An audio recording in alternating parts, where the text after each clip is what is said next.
La música nupcial empezó antes de que pudiera respirar. Yo estaba ahí, sentada en la tercera fila, vestido claro, maquillaje perfecto, sonrisa ensayada. Nadie entendía qué hacía en esa iglesia viendo casarse al hombre con el que compartí mi cama durante años. Él evitó mirarme. Ella apretó el ramo como si temiera que alguien se lo arrebatara. Yo no lloré. No grité. No armé un escándalo. Mientras el sacerdote hablaba de amor eterno, recordé los mensajes borrados, las noches de trabajo, la mentira sostenida durante meses. Todos creyeron que yo era la que había perdido, la esposa reemplazada que no supo retener. Escuché risas, vi miradas de lástima, sentí el peso de una humillación pública, y aún así, me mantuve tranquila. Demasiado tranquila. Cuando pidieron que apagaran los celulares, el mío vibró una sola vez. Miré la pantalla, asentí en silencio y guardé el teléfono en la bolsa. Nadie notó el gesto. Nadie imaginó que esa boda no era el final de mi historia, sino el principio de algo que ya estaba en marcha. Para ellos, todo era celebración. Lo noté en los abrazos largos, en las copas levantadas antes de tiempo, en la manera en que se movían como si el mundo ya les perteneciera. Él caminaba con el pecho inflado, seguro de que había cerrado un capítulo incómodo sin consecuencias. Ella sonreía demasiado, como quien cree haber ganado un premio que otros envidian. Nadie hablaba de mí en voz alta, pero yo estaba presente en cada silencio. Escuché frases sueltas mientras avanzaban hacia el salón. Por fin libres, ahora sí empieza lo bueno, era lo que tenía que pasar. Nadie cuestionaba la rapidez del nuevo matrimonio, ni la forma en que las piezas encajaron con una precisión sospechosa. Para ellos, la historia era simple. Yo había sido un error del pasado, un obstáculo que ya no estorbaba. Durante el brindis, alguien hizo un comentario que me atravesó como aguja. Dijo que él merecía ser feliz después de todo lo que había aguantado. Me miró de reojo, esperando quizá una reacción. No la hubo. Yo levanté mi copa con calma, bebí un sorbo lento y seguí observando. Mi silencio los tranquilizó. Creyeron que yo estaba derrotada, resignada, rota por dentro. La familia de él reía sin reservas. Algunos incluso se acercaron a saludarme con una condescendencia disfrazada de educación. Me dijeron que era muy madura por haber ido. Que el tiempo todo lo cura. Que ya encontraría a alguien más. Yo asentía, agradecía, sonreía lo justo. Cada palabra suya confirmaba lo que pensaban, que no había nada que temer de mí. Él evitaba cruzar mi mirada, pero no por culpa, sino por comodidad. Estaba convencido de que mi presencia era el último eco de algo que ya no importaba. La nueva pareja posaba para fotos, firmaba recuerdos, planeaba el viaje de luna de miel frente a todos. Se sentían intocables. El tipo de seguridad que solo existe cuando alguien cree que la historia ya terminó. Hubo un instante clave que nadie más notó. Mientras repartían los sobres para los regalos, escuché a alguien bromear sobre el dinero, sobre empezar sin deudas ni fantasmas. Varias risas estallaron. Yo bajé la mirada, acomodé mi bolsa y pensé en todo lo que no sabían. En todo lo que habían firmado, dicho, prometido, sin leer la letra pequeña. Para ellos, yo ya no era una amenaza. Era parte del decorado, una figura incómoda pero inofensiva, alguien que había aceptado perder con dignidad. Esa certeza los hizo descuidados. Y cuando alguien se siente ganador demasiado pronto, deja la puerta abierta. Yo seguí ahí, tranquila, invisible a su arrogancia, escuchando planes que jamás se cumplirían como imaginaban. En ese salón lleno de música y aplausos, mientras brindaban por su futuro perfecto, yo entendí algo con absoluta claridad. Estaban celebrando sobre un terreno que ya no les pertenecía. La fiesta siguió como si nada pudiera salir mal. La música subió, las risas se mezclaron con el tintinear de los cubiertos y el ambiente se volvió ruidoso, confiado. Fue entonces cuando apareció el primer detalle fuera de lugar. No fue una discusión ni un grito. Fue algo pequeño, casi invisible, pero suficiente para torcer el aire. Uno de los meseros se acercó a la mesa principal con una carpeta delgada, color crema. No era un regalo. No tenía listón. No parecía parte del programa. Preguntó en voz baja por la persona encargada del salón. Hubo confusión. Se miraron entre ellos, sonrieron incómodos, como si fuera un error logístico sin importancia. Alguien tomó la carpeta y la dejó a un lado, convencido de que después lo verían. Yo reconocí ese tipo de sobre al instante. No por su forma, sino por el peso que tiene cuando sabes lo que guarda. Mi pulso no se aceleró. Al contrario, sentí una calma fría recorrerme el cuerpo. Aquello no debía llegar todavía, pensé. Pero también supe que, una vez que algo así entra en una habitación, ya no se puede fingir que no existe. Minutos después, vi cómo él se inclinaba para revisar el contenido. Su sonrisa se tensó apenas un segundo. Nadie más lo notó. Volvió a cerrarla, la deslizó debajo de unos papeles y siguió actuando como si nada. Esa reacción mínima fue suficiente. No leyó todo.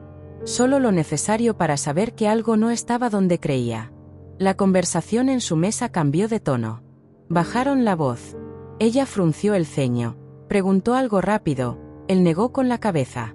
Hicieron un chiste torpe y levantaron de nuevo las copas, pero el ritmo ya no era el mismo. La seguridad absoluta había cedido 1 centímetro. Y cuando eso pasa, el miedo empieza a buscar grietas. Yo observaba desde lejos, contando silencios, midiendo gestos. Recordé la noche en que encontré el primer documento escondido entre facturas viejas. No lo entendí todo en ese momento, pero supe que no era casualidad. Recordé las llamadas que colgué sin responder, los correos que guardé sin abrir, la paciencia forzada mientras armaba algo que no necesitaba ser rápido, solo preciso.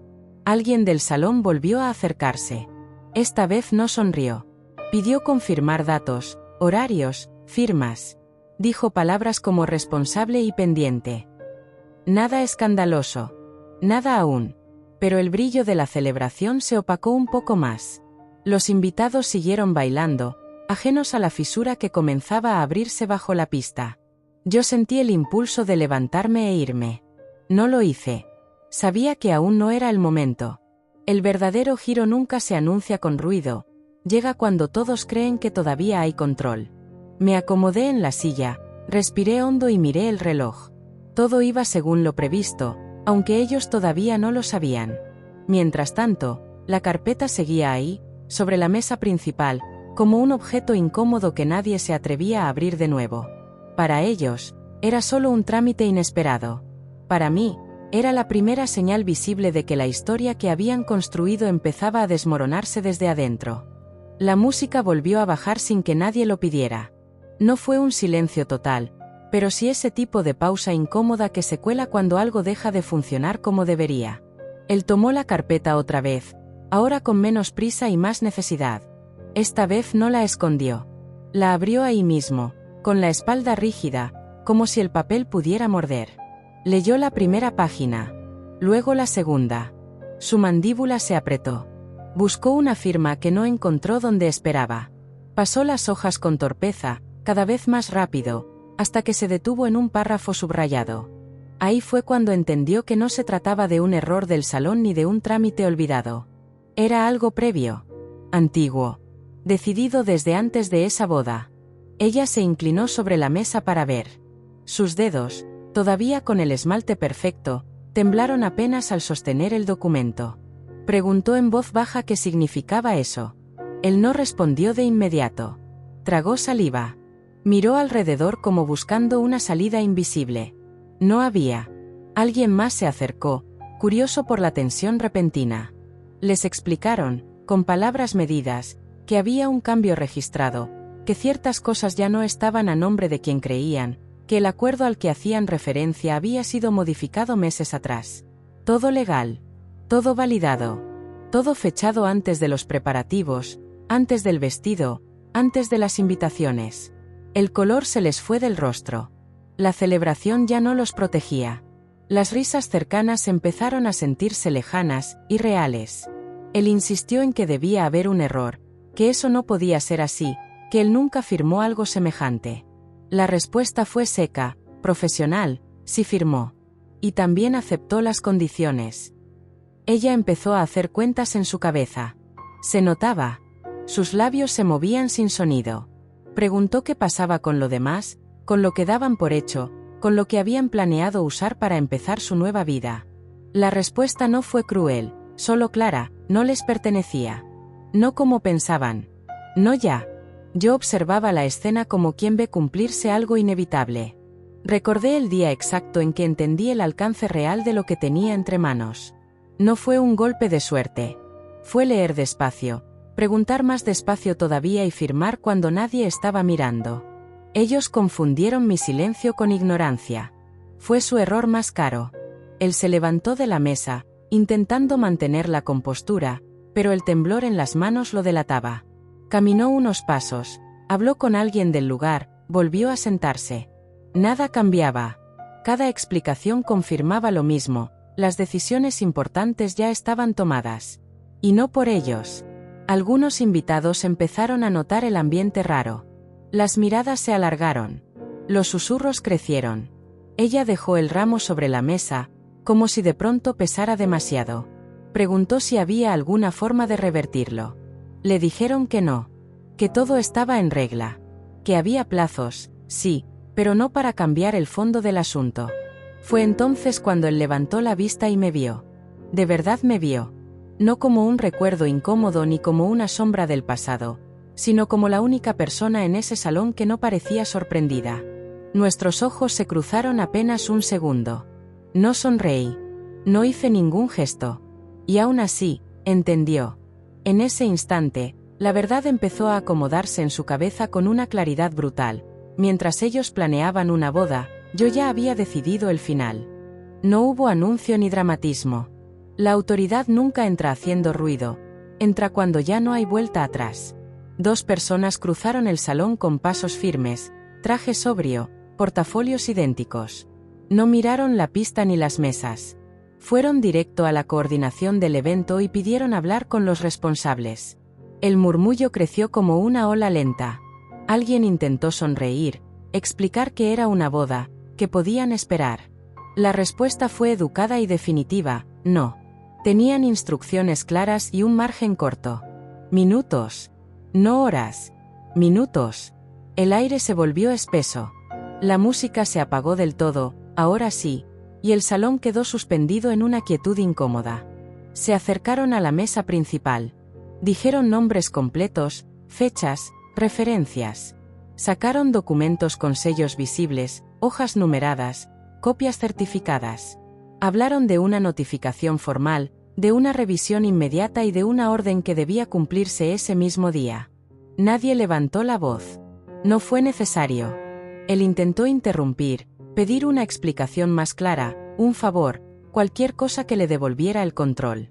Le pidieron sentarse. Ella preguntó si aquello podía esperar al lunes. Le dijeron que no. Que el plazo ya había vencido. Que estaban ahí precisamente porque nadie se presentó a tiempo. Yo permanecí en mi lugar. Sentí algunas miradas clavarse en mí, como si de pronto alguien empezara a unir puntos. No me moví. No saqué el teléfono. No hice nada que pudiera delatarme. La calma, en ese momento, era la única prueba de que esto no me sorprendía. La autoridad explicó lo esencial. Había una verificación pendiente relacionada con bienes y responsabilidades previamente acordadas. Lo que estaba en juego no era simbólico ni menor.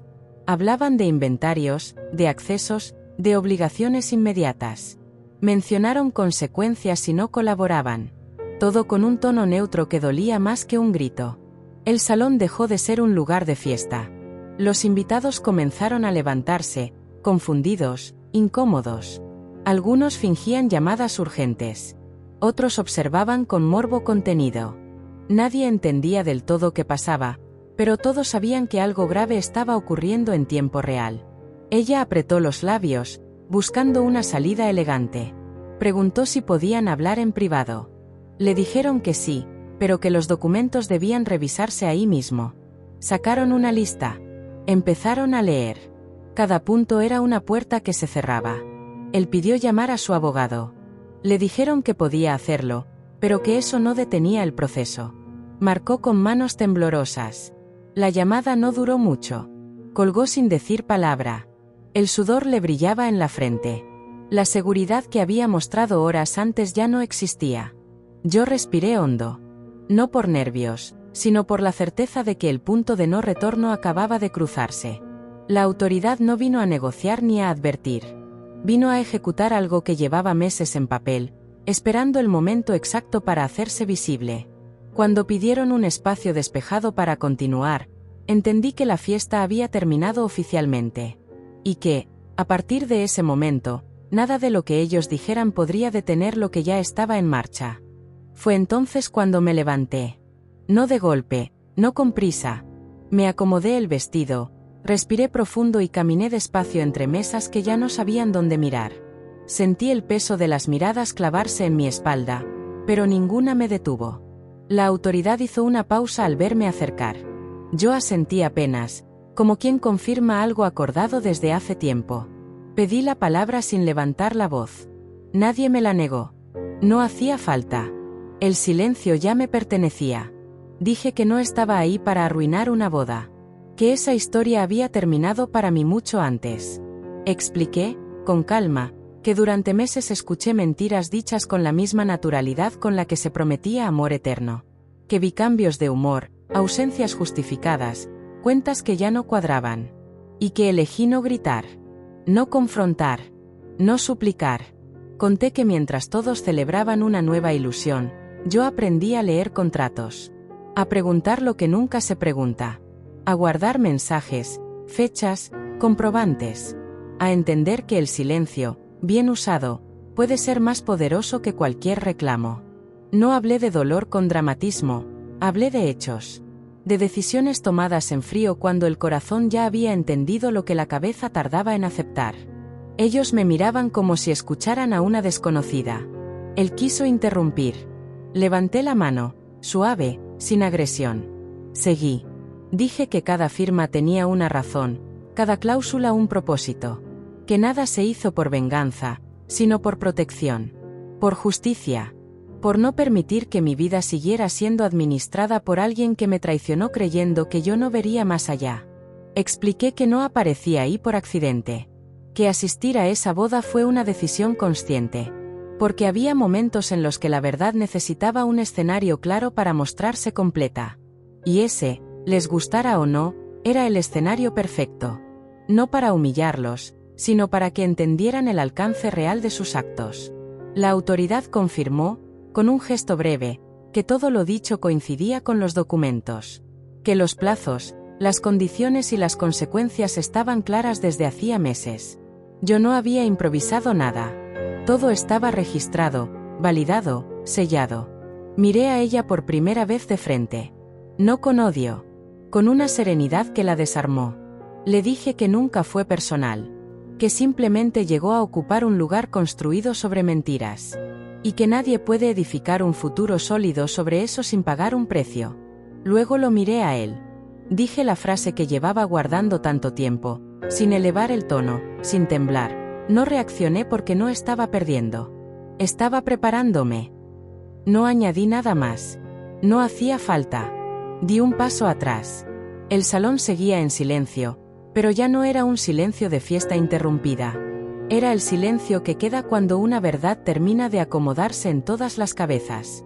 Yo regresé a mi lugar con la misma calma con la que me levanté. Lo demás, ya no dependía de mí. El efecto fue inmediato. No hubo gritos ni escenas exageradas, pero el derrumbe empezó por dentro, lento y visible. Él tomó el teléfono otra vez, ahora con urgencia mal disimulada. Marcó a alguien distinto. Luego a otro. Caminó unos pasos. Se detuvo, regresó. Cada llamada terminaba igual, respuestas cortas, silencios largos, una frase que se repetía con distintas voces pero el mismo sentido. No se puede hacer nada. Ella intentó recomponerse. Enderezó la espalda, acomodó el peinado, preguntó con una sonrisa tensa si había alternativas. Si existía algún recurso. Si todo eso no era solo una interpretación exagerada. La autoridad respondió con paciencia técnica, casi amable, pero implacable. Le explicaron que los márgenes ya estaban agotados. Que las opciones se habían cerrado una por una meses atrás. Que ahora solo quedaba cumplir. Un especialista fue llamado para aclarar dudas. Traía un lenguaje aún más preciso, aún más frío. Confirmó lo que nadie quería oír. Todo era completamente legal. No había vacíos. No había errores de forma. No había posibilidad de nulidad. Cada intento de negación se estrellaba contra un dato, una fecha, una firma. Él empezó a sudar. Preguntó qué pasaba si no aceptaban.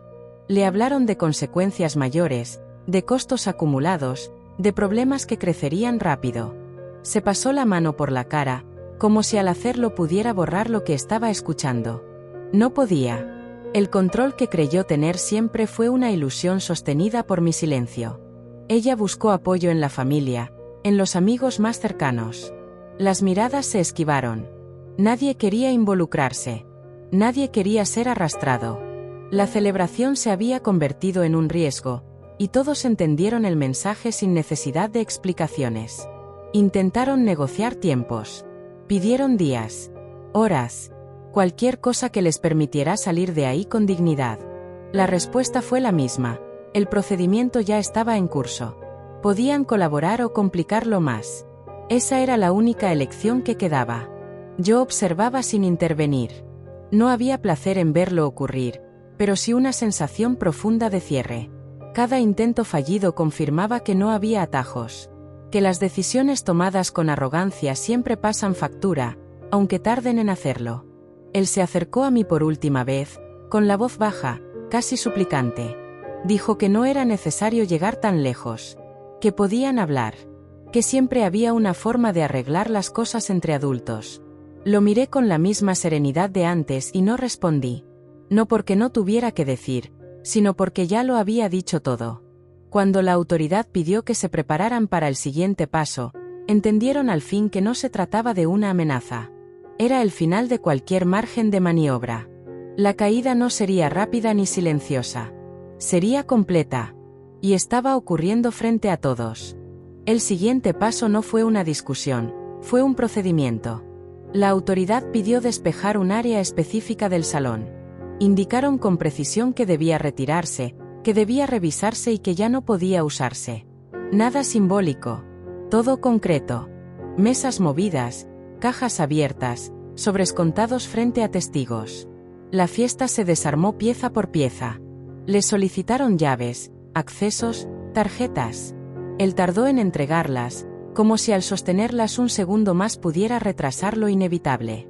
Ella observaba en silencio, con los hombros tensos, viendo cómo lo que creía suyo pasaba a manos ajenas sin un solo gesto de violencia. El poder real nunca empuja, simplemente ejecuta. Comenzaron con el inventario. Nombraron objetos, números, referencias. Cada palabra era una pérdida materializada. Un funcionario anotaba, otro verificaba. Todo quedaba registrado. La gente alrededor guardaba distancia, incómoda, como si temiera que el simple hecho de mirar los involucrara. Pidieron que abandonaran la mesa principal. El ramo quedó ahí, olvidado. Las copas sin terminar. El pastel intacto, ahora fuera de lugar. La imagen fue brutal en su sencillez. Aquello que habían preparado para celebrarse se volvió un escenario ajeno, ocupado por protocolos y firmas. Ella preguntó si al menos podían llevarse algunas cosas personales. Le indicaron cuáles sí y cuáles no. El límite estaba claro. Metió objetos pequeños en una bolsa, con movimientos torpes, como si no reconociera sus propias manos. Él observaba en silencio, derrotado por una realidad que ya no respondía a sus palabras. La inspección continuó. Sellaron documentos, cerraron carpetas, marcaron tiempos. Les informaron que debían retirarse del lugar una vez concluido el proceso. No hubo opción. No hubo negociación final. Solo cumplimiento. Cuando les pidieron que firmaran la constancia, él dudó. Preguntó si negarse cambiaría algo. La respuesta fue simple: no. Firmó. Ella firmó después, con una letra temblorosa que no se parecía en nada a la de las invitaciones que habían enviado semanas atrás. Los hicieron ponerse de pie. El espacio que creían suyo ya no lo era. Caminaron hacia la salida escoltados por miradas curiosas, algunas incómodas, otras francamente sorprendidas. La música nunca volvió. Nadie aplaudió. Nadie despidió. Yo permanecí sentada hasta que cruzaron la puerta. No por indiferencia, sino porque entendí que ese momento no necesitaba testigos adicionales.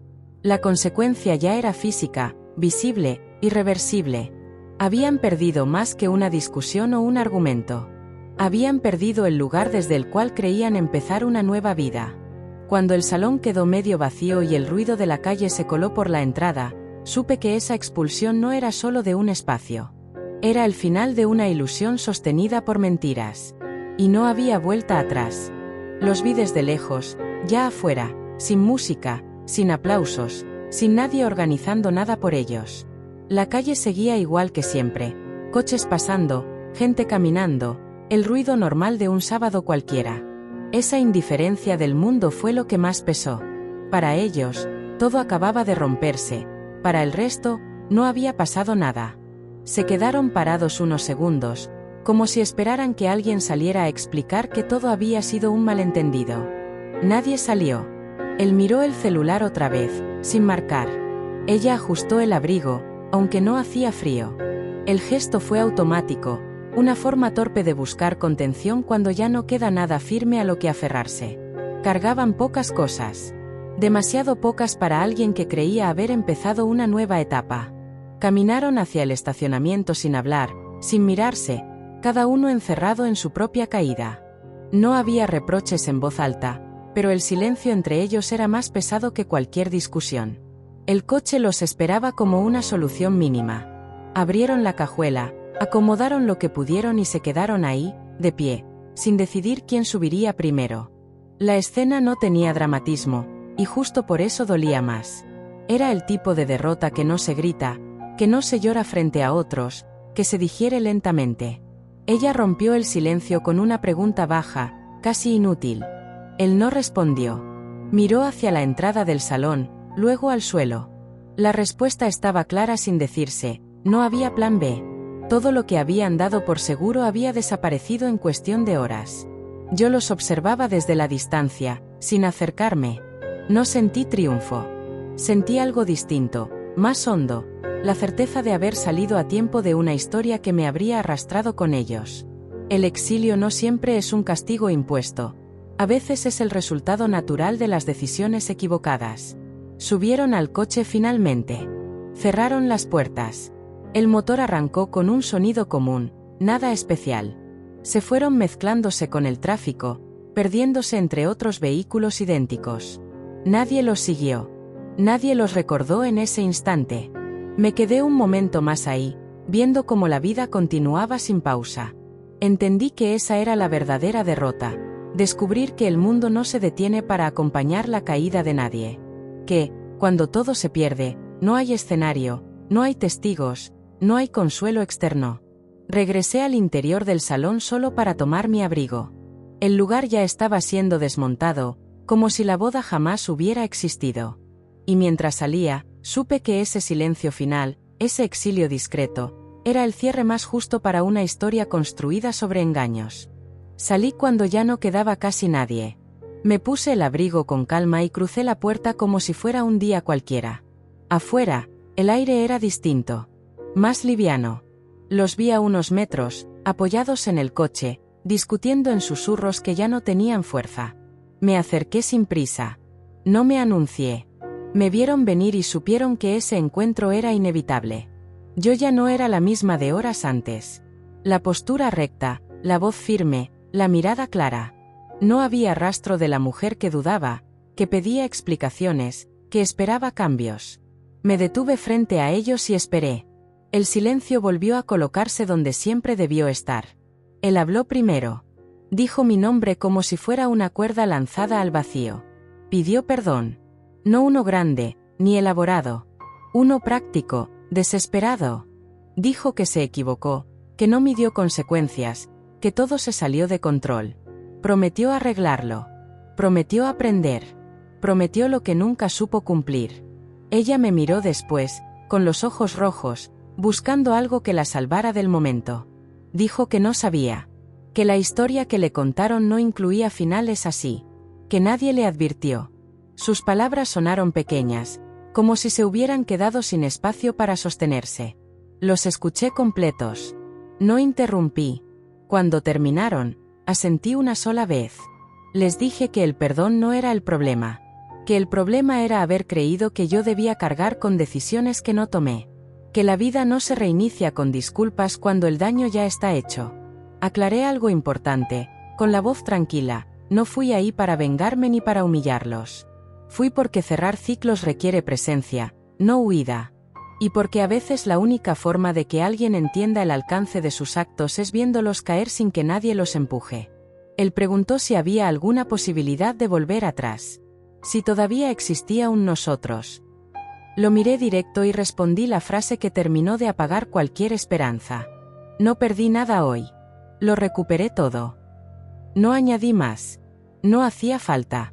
Me di la vuelta y caminé hacia la acera, sin mirar atrás. Sus voces se quedaron suspendidas en el aire, sin seguirme. Crucé la calle con paso seguro, sintiendo por primera vez en mucho tiempo que el suelo estaba firme bajo mis pies. La confrontación no fue un choque. Fue un cierre. Y cuando cerré esa puerta, supe que ya no había nada que explicar. Caminé unas cuadras sin rumbo fijo, dejando que el ruido de la ciudad se mezclara con mis pensamientos. Las luces de los semáforos cambiaban como siempre, indiferentes a lo que acababa de ocurrir. Cada paso se sentía ligero, no por alegría exagerada, sino por la ausencia de un peso que llevaba años cargando sin notarlo. No volví a mirar atrás.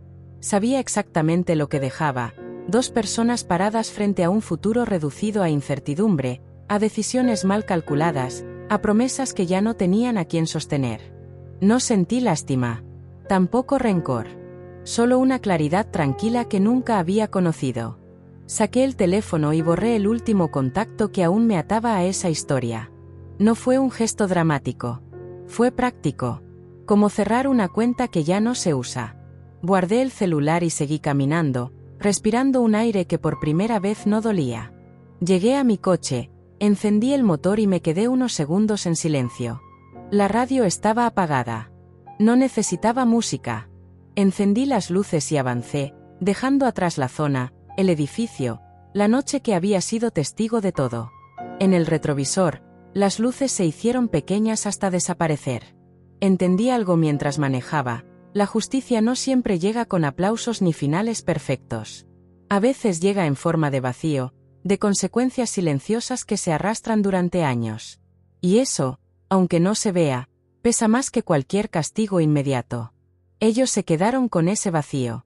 Yo me quedé con la posibilidad de empezar de nuevo sin mentiras, sin miedo, sin tener que explicar por qué elegí quedarme callada tanto tiempo.